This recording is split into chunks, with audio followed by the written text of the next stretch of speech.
Hey everybody, it's Dr. Joe Borio with this week's Health Kick, and I wanted to share with you some information today on digestive problems. We talked a little bit about Crohn's and ulcerative colitis, we talked about reflux, but even like irritable bowel syndrome. But if you kind of put it all together, one of the major problems that we're having when it comes to digestion is what we're putting in our body and what our body is struggling with in order to digest it. So what does that mean exactly? This would be my first point. If I have an engine in a car and that car is designed to run on gasoline and I put diesel fuel in the car, the engine of the car won't perform properly. It probably won't perform at all. Even if I go from leaded to unleaded or vice versa, the car will tend to putter and sputter and not give you power or acceleration. It won't work properly. That is really what we're running into when we put certain fuels in our body, and the point is that food really serves two purposes. One, it serves as material to rebuild our body, so building materials. Think of it, every time you go to eat, you're going to Home Depot and you're going to build some new cells and hair and skin and organs, and that's what you're doing when you eat. So that's really important to think about. Number two, you need fuel. Food is fuel. So when you look at food from now on, try to remove the emotion away. Listen, I grew up in an Italian family, and let me tell you something straight out.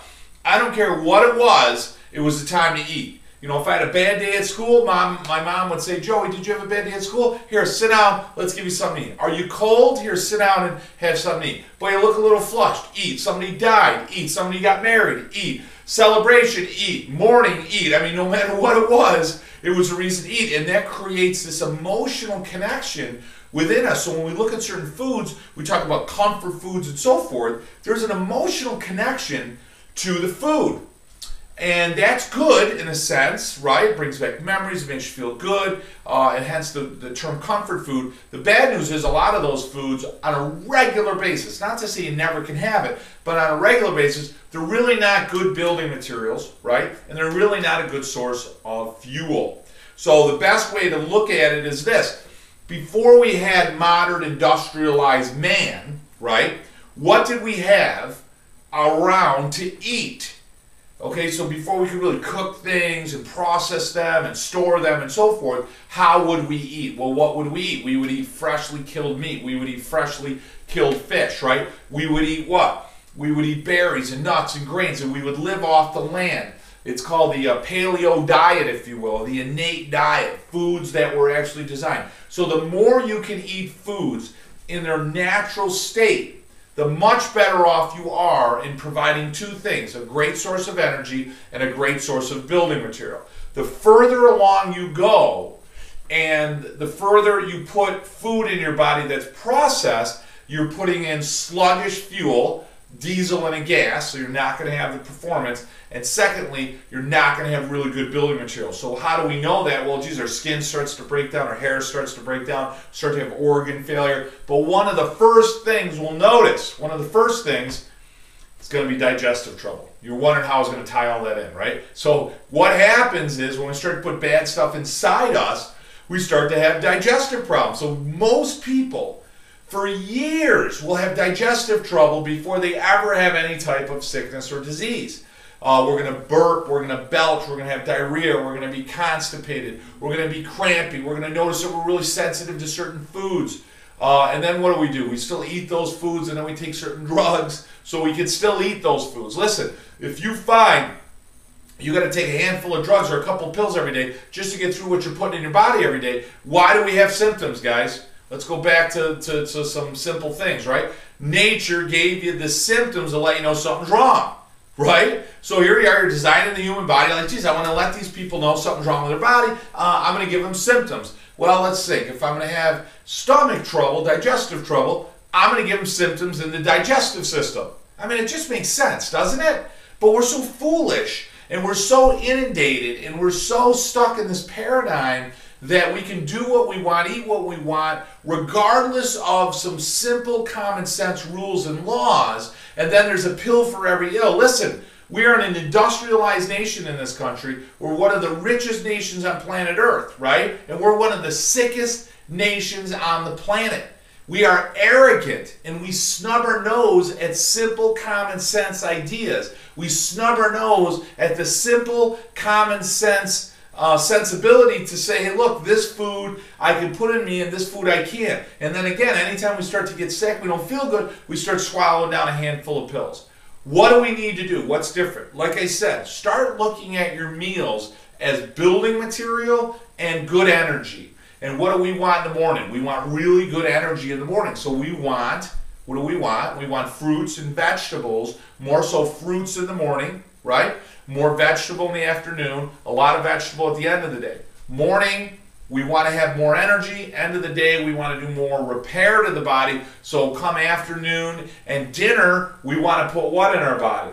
We want to put more protein in our body. And I'm not against all red meat. You know, is it grass-fed or grain-fed? How do you make somebody fat and porky and unhealthy? Feed them a lot of grains. How do you make somebody lean and healthy? You feed them what? Grass-fed meat. They're going to be, it's much healthier, lower on the inflammatory basis. So what? All these arthritic problems and skin problems and digestive problems and heart problems that everybody suffers from, half of it's from the junk we're putting in our body. Now you add to that steroids and pesticides and herbicides, which is usually arsenic or cadmium or mercury, some other kind of heavy metal. Not good stuff. I'm not painting a good picture. Don't mean to get negative, but that's where we're running. So spinning this around, let's make it some positive. Digestive trouble is this. White processed flour, white processed sugar. If I take flour and water, mix it together, add a little newspaper, paper mache, that's what you're putting in your gut. You want to avoid those things. How can I improve the gastrointestinal system? Add healthy bacteria. Kind of a disgusting fact, but over 50% of the material of your bowel movement, we're all adults here, poop, is dead bacteria, okay? So bacteria are extremely important. Those microorganisms are very important to help you digest. Number two, what do we want? Digestive enzymes. They're all very high in living foods. You're going to get digestive enzymes from living foods, but a lot of us eat dead food. So you can go to the store and you can buy a probiotic, okay, healthy bacteria, and you can buy a digestive enzyme, which is a group of enzymes you can take in a capsule. It's not a pill, or I'm sorry, it's not a drug, and those are the enzymes you normally get in a lot of those living foods. So if you have the probiotic, digestive enzymes, for those of you that aren't eating too well, that'll start to replenish a lot of the stuff that you're not putting in your body like you're supposed to. Then you add to that living food with every meal, and a living food with every meal. I like my donut, I like my coffee, I like some other garbage I'm eating. Okay, but you want to treat your body like a trash can, you know, that's your call, but add a living food to it. Have a spinach salad, have an apple, have an orange in a living setup, you know, not out of a can, out of a living setup. So if I start adding living food every meal, another couple of points, you want to have 5 meals a day. What that means, you're going to have 3 main meals. So morning, breakfast, afternoon, lunch, last meal, dinner, and then you want to have at least 2 or 3 other snackings throughout the day. And what that does is keeps your blood sugar healthy, keeps your gastrointestinal system really healthy, allows proper motility, gives you a good bowel movement, 1 or 2 a day, allows you to urinate regularly every day, and it's keeping the plumbing open, keeping you flushing. Then what you do is you move a little bit throughout the day. Now what else do you need? You need a really good, very healthy, properly functioning nervous system. My computer needs to properly communicate and send commands to my stomach and to my large intestine, my small intestine, my appendix, and all that stuff. And everything's supposed to, all that information needs to go back up. That means you need to keep your spine healthy. So you got to make sure you got a good chiropractor. My question isn't if you have a chiropractor. My question is, who is your chiropractor? You should get your spine adjusted at least and checked at least a couple of times a month to keep the nervous system healthy and keep all those messages going where they're supposed to. Now you got a probiotic, you got some digestive enzymes, you're putting in some flaxseed and fish oil in your body, keep your inflammation down. A living meal with every meal, you're putting some living food, with every meal. You move around a little bit. Oh my God, 100 years old, the centurion, if you will, no problem. You will live 100 years plus, healthy, functional, vibrant, skin will look good, your hair will look good. Why? Because you're putting good building materials in your body, and you're going to have good energy because you're putting good energy, the energy that your body was designed to run on. Listen guys, we're out of time. Contact my office if you have any other questions or information or some feedback on our health kicks.